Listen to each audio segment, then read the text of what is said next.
เหตุของความสามัคคีและความแตกแยกเริ่มจากจิตใจที่ไม่ทำร้ายปฐมธรรมพุทธวจนะคำสอนจากพระโอษฐ์พระพุทธเจ้าหลายครอบครัวแตกแยกกันมิตรภาพพังลงไม่ใช่เพราะเรื่องใหญ่นะครับแต่เพราะความคิดในใจที่อยากเอาชนะคิดร้ายและไม่ยอมกันในท้ายคลิปผมได้สรุปไว้แหละครับภิกษุทั้งหลายในทิศใดพวกภิกษุมีความพร้อมเพรียงกันมีความบันเทิงต่อกันและกันไม่ทะเลาะวิวาทกันเข้ากันได้สนิทเหมือนน้ำนมกับน้ำมองดูกันด้วยสายตาแห่งความรักอยู่ภิกษุทั้งหลายทิศนั้นเป็นที่ผาสุกแก่เราแม้ต้องเดินไปอย่างเหน็ดเหนื่อยจะป่วยกล่าวไปใหญ่ถึงการที่เพียงแต่นึกถึงในกรณีนี้เราเชื่อแน่แก่ใจว่าเป็นเพราะภิกษุเหล่านั้นได้ละทิ้งธรรม3อย่างเสียแล้วและพากันมาถือกระทำให้มากในธรรม3อย่างธรรม3อย่างอะไรบ้างเล่าที่เธอละทิ้งเสียแล้วธรรม3อย่างคือ 1. กามวิตกความตรึกในกาม 2. พยาบาทวิตกความตรึกในทางมุ่งร้าย 3. วิหิงสาวิตกความตรึกที่ก่อให้เกิดความลำบากทั้งตนเองและผู้อื่นทำ3อย่างนี้แลที่พวกภิกษุเหล่านั้นละทิ้งเสียแล้วคนที่จะอยู่ร่วมกันได้ดีไม่ทะเลาะกันต้องเริ่มจากลดละเลิกความคิดไม่ดีในจิตใจตัวเองก่อน3อย่างที่ควรละคือ 1. คิดแต่เรื่องความอยากของตัวเอง 2. คิดมุ่งร้ายอยากเอาชนะหรือไม่ชอบคนอื่น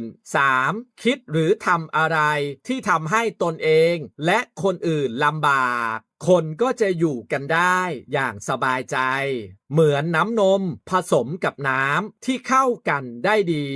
ก็ทำ3อย่างอย่างไรเล่าที่พวกภิกษุเหล่านั้นพากันมาถือกระทำเพิ่มพูนให้มาก3อย่างคือ 1. เนกขัมมะวิตกความตรึกในการหลีกออกจากความพัวพันในกาม 2. อัพยาบาทวิตกความตรึกในการไม่ทำความมุ่งร้าย 3. อวิหิงสาวิตกความตรึกในการไม่ทำตนและผู้อื่นให้ลำบากทำ3อย่างเหล่านี้แลที่พวกภิกษุเหล่านั้นพากันมาถือกระทำเพิ่มพูนให้มากภิกษุทั้งหลายในทิศใดพวกภิกษุมีความพร้อมเพรียงกันมีความบันเทิงต่อกันและกันไม่ทะเลาะวิวาทกันเข้ากันและกันได้สนิทเหมือนน้ำนมกับน้ำมองดูกันและกันด้วยสายตาแห่งความรักอยู่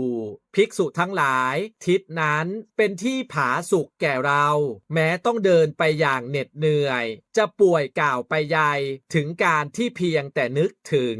กรณีนี้เราเชื่อแน่แก่ใจว่าเป็นเพราะพวกภิกษุเหล่านั้นได้ละทิ้งธรรม3อย่างเหล่านู้นเสียแล้วและพากันมาถือกระทำให้มากในธรรม3อย่างเหล่านี้แทนถ้าอยากอยู่ร่วมกันแบบมีความสุขคนเราต้องฝึกความคิดที่ดีให้มากขึ้นครับ3อย่างที่ควรฝึกคือ 1. รู้จักปล่อยวางความอยากบางอย่างไม่หมกมุ่นอยู่กับสิ่งที่ทำให้จิตใจวุ่นวาย 2. ไม่คิดร้ายกับคนอื่นลดอคติลดการเอาชนะกัน 3. ไม่ทำให้ตนเองและคนอื่นลำบากทั้งด้วยคำพูดการกระทำและอารมณ์เหมือนในชีวิตประจำวันถ้าทุกคนในบ้านพูดดีคิดดีและยอมกันบ้างบ้านนั้นก็จะน่าอยู่พระพุทธเจ้าจึงบอกว่าที่ไหนคนอยู่ด้วยกันด้วยเมตตาไม่ทะเลาะกันที่นั่นแม้แค่นึกถึงก็มีความสุขแล้วสรุปแบบเข้าใจง่ายนะครับพระพุทธเจ้าตรัสสอนว่าที่ไหนก็ตามถ้าผู้คนอยู่แบบไม่ทะเลาะกันที่นั่นจะเต็มไปด้วยความผาสุกแม้แค่นึกถึงก็สบายใจพระองค์เปรียบว่าคนที่อยู่กันได้ดีจริงๆจะเข้ากันเหมือนน้ำนมผสมน้ำคือกลมกลืนไม่แบ่งแยกพระองค์บอกว่าเพราะพวกเขาเลิก3ความคิดแบบนี้ นี้ 1. คิดแต่เรื่องสนองความอยากของตัวเอง อยากได้ อยากเอา อยากชนะ อยากให้ทุกอย่างถูกใจตัวเอง 2. คิดมุ่งร้ายต่อกัน ไม่พอใจ คิดจะเอาคืน คิดลบกับคนอื่นอยู่ตลอด 3. คิดแบบทำร้ายทั้งตัวเองและคนอื่น พูดแรงทำแรง เอาอารมณ์เป็นใหญ่ จนสุดท้ายทุกฝ่ายเหนื่อยและเจ็บกันหมด เมื่อละ3อย่างแล้ว พระพุทธเจ้าจึงตรัสสอนให้เพิ่มความคิดดี3อย่างแทน 1. เนกขัมมะวิตก คิดแบบไม่หมกมุ่นในความอยาก รู้จักพอ รู้จักปล่อยวาง 2. อัพพยาบาทวิตก คิดแบบไม่มุ่งร้าย มีเมตตา ไม่คิดทำลายกัน 3. อวิหิงสาวิตก คิดแบบไม่เบียดเบียน ไม่ทำให้ทั้งตัวเองและคนอื่นต้องลำบากใจ สรุปง่ายๆคือ ความสามัคคีไม่ได้เริ่มจากการบังคับให้คนรักกันนะครับ แต่เริ่มจากการลดความเห็นแก่ตัว ลดความคิดร้าย และลดการเบียดเบียนกันในใจ